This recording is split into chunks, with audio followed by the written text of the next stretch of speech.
Tuhan pada hari ini, yaitu lewat Ibrani pasal 10 ayat 25a, dengan bunyi demikian. Janganlah kita menjauhkan diri dari pertemuan-pertemuan ibadah kita.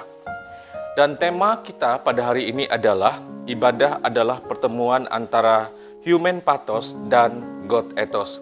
Saudara-saudara dikasih Tuhan, kalau kita boleh jujur, pada masa-masa pandemi COVID-19 yang terjadi sekarang ini sangatlah besar pengaruhnya terhadap kehidupan bergereja pada masa kini. Begitu juga dalam kehidupan kita berjemaat atau iman-iman jemaat Tuhan. Jemaat takut untuk beribadah dan datang ke gereja, dan persekutuan secara fisik pun jarang diadakan seperti sebelum COVID-19 ini terjadi dalam kehidupan kita.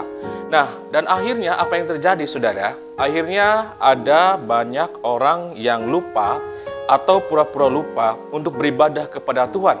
Walaupun gereja sudah melakukan layanan ibadah secara podcast atau live streaming. Nah, saudara-saudara yang dikasihi Tuhan, ibadah adalah merupakan pemberian yang terbaik bagi kita yang diberikan oleh Tuhan. Yang mana dalam ibadah tersebut, human pathos atau manusia yang lemah ini akan bertemu dengan God ethos, yaitu Tuhan yang maha murah atau yang penuh dengan kebaikan. Nah, kita tahu saudara, Alkitab banyak menyatakan bahwa manusia itu lemah adanya, tetapi Tuhan tahu ketika kita punya kelemahan, Dia selalu menyatakan kebaikan dan kemurahannya terhadap kita sekalian. Dan kita tahu ketika dikatakan lemah, maka ada banyak ketidakberdayaan dalam diri kita masing-masing. Kita tidak berdaya terkadang untuk melepaskan diri dari perbudakan dosa, dari kuasa dosa, dan juga penghukuman. Nah, manusia selama hidupnya, siapapun dia, saudara, senantiasa diperhadapkan dengan berbagai macam persoalan kehidupan, kesulitan, kesukaran, pergumulan, penderitaan, beban yang berat, ketidakberdayaan, kerapuhan, hinaan, dan lain sebagainya. Nah, saya ambil contoh buat kita sekalian, yaitu Ayub misalnya.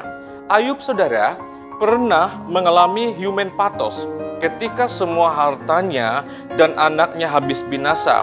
Bahkan ia sendiri menderita sebuah penyakit yang sangat menyedihkan.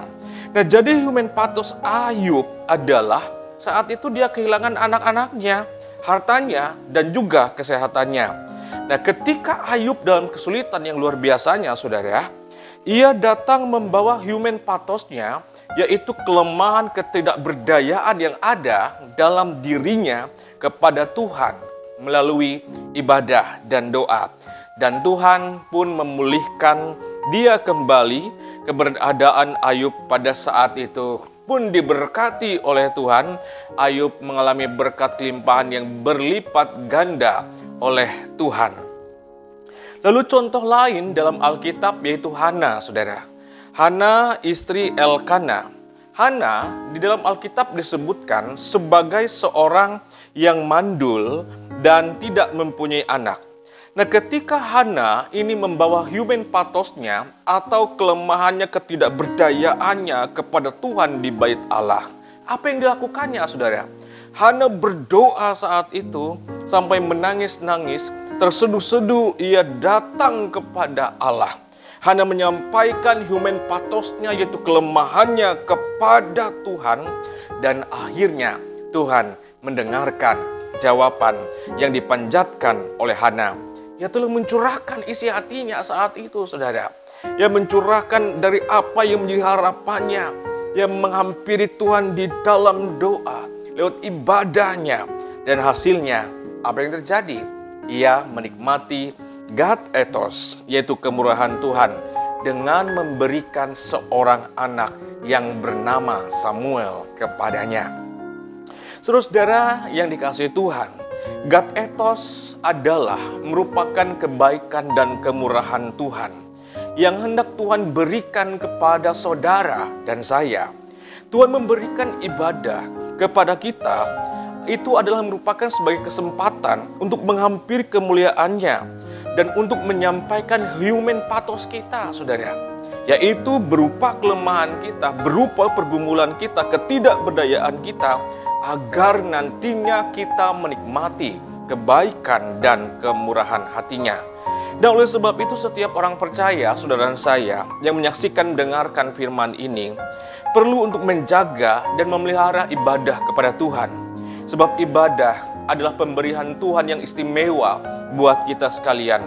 Dan ibadah itu bisa dilakukan lewat persorangan atau individu. Ibadah bisa dilakukan dengan keluarga, dengan jemaat, dan lain sebagainya.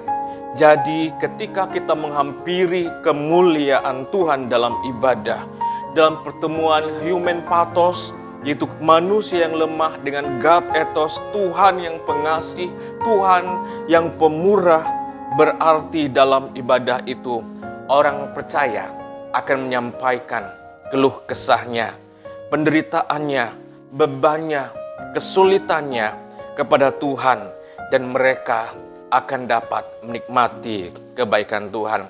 Karena itu, dalam hal ini kita harus mengerti, saudara, mengapa kadang-kadang seseorang beribadah itu ketika ia berdoa, ada yang mengungkapkan dengan kesedihan, ada yang mengungkapkan dengan tangisan kepada Tuhan. Dan itu merupakan suatu hal yang wajar, karena kita ini punya kelemahan. Tidak ada yang sempurna, nobody is perfect di dalam diri kita manusia. Saudara-saudara, lewat firman ini, mari setiap keluarga Kristen berikanlah prioritas dalam hidup ini waktu sejenak untuk boleh datang dan beribadah kepada Tuhan. Kita tidak boleh menyia-nyiakan kebaikan Tuhan atau menyia-nyiakan anugerah Tuhan yang telah disediakan lewat sarana ibadah dan doa maupun pujian. Karena melalui itulah saya percaya kita akan mendapatkan kebaikan dan kemurahan Tuhan. Amin. Sola Fide.